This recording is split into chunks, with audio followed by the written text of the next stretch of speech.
His body gave up on him. He was doing everything right, training every single day, pushing harder than anyone else on the team, and then one morning he woke up and couldn't perform. Not injured, not sick, just broken, and nobody could tell him why. That moment changed everything, not just for him, for 2.7 million people around the world. This is the story of Will Ahmed, the guy who turned his body's betrayal into a $10 billion company, and he did it after 143 investors told him no. Will Ahmed grew up on Long Island, New York. His father came to America from Egypt at age 22. No safety net, no guarantee, just a bet on himself. Will grew up watching that. And something about it got into his DNA. He played every sport you can name. Soccer, hockey, tennis, lacrosse, swimming, golf. He was the kind of kid who couldn't sit still.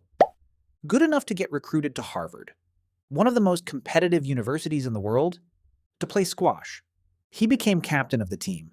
And that's where the problem started. Will was training constantly, more than anyone. He'd get fitter and fitter, peak condition. And then, without warning, he'd fall off a cliff. Exhausted, flat, finished. He called it the ultimate betrayal. You put everything in and your body shuts you down anyway. The problem is called overtraining. It means you push your body past what it can recover from. And the damage builds up quietly. You don't feel it happening until it's too late. Will wanted answers. So he did what most 21-year-olds don't do. He started reading medical research papers. Not one or two, 500. He read 500 medical papers while still a student. Sleep, recovery, heart rate, stress, performance. He went deep into all of it, and what he found blew his mind. Your body is constantly sending signals. Every heartbeat, every breath, every night of sleep. It's all data. Data that could tell you exactly how ready you are, how hard to push today, when to rest, when to go. But nobody was collecting it. The technology to do it existed in hospitals. Big, expensive machines. Wires everywhere. Not something you could put on your wrist. Will wrote a paper called The Feedback Tool. It laid out his theory. If you could measure strain, recovery, and sleep continuously, every single day, you could understand the human body like never before. That paper became his business plan. He was 22 years old. He had no engineering background, no medical degree, no money. Just an idea and an obsession. In 2012, Will founded WHOOP out of the Harvard Innovation Labs.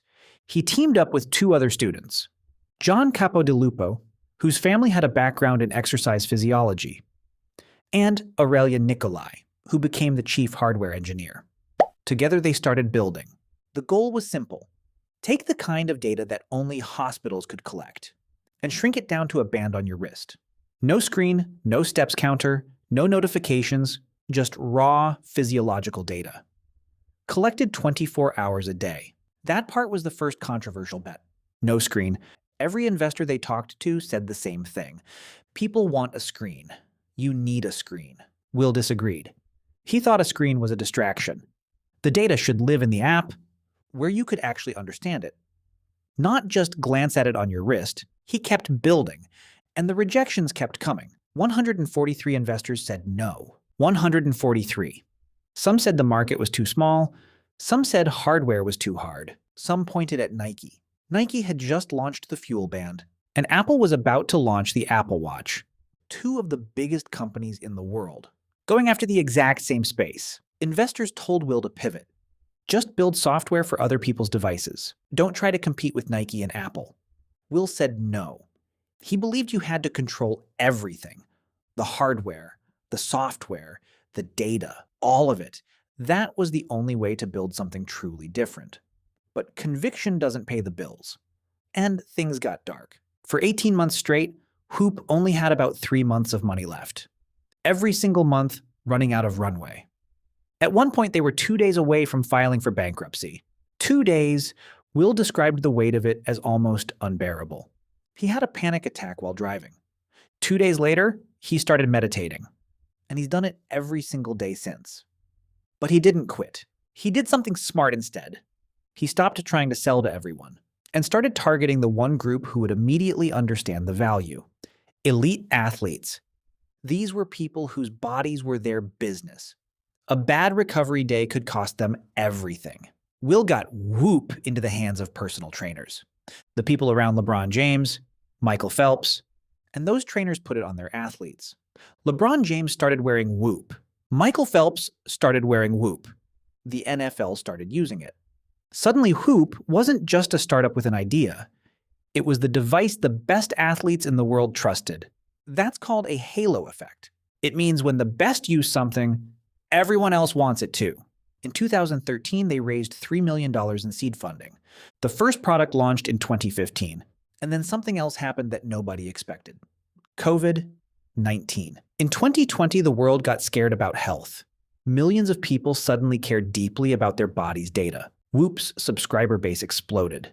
In 2021, SoftBank invested $200 million, valuing WHOOP at $3.6 billion. Then in 2024, Cristiano Ronaldo invested. He announced it on an Instagram Live from his home in Saudi Arabia. LeBron James, Cristiano Ronaldo, Rory McIlroy, Patrick Mahomes, Virgil van Dijk, all investors, all wearing it. And in March 2026, WHOOP raised $575 million. At a valuation of $10.1 billion, 2.7 million members in more than 200 countries. The company finished 2025 cash flow positive. New memberships doubled in a single year. And Amazon launched a WHOOP competitor called the Halo Band, and then quietly discontinued it. Will Ahmed publicly said they won that fight. Here's what makes this story different. Will Ahmed is not an engineer, not a doctor, not a tech founder in the traditional sense. He was a government student who played squash.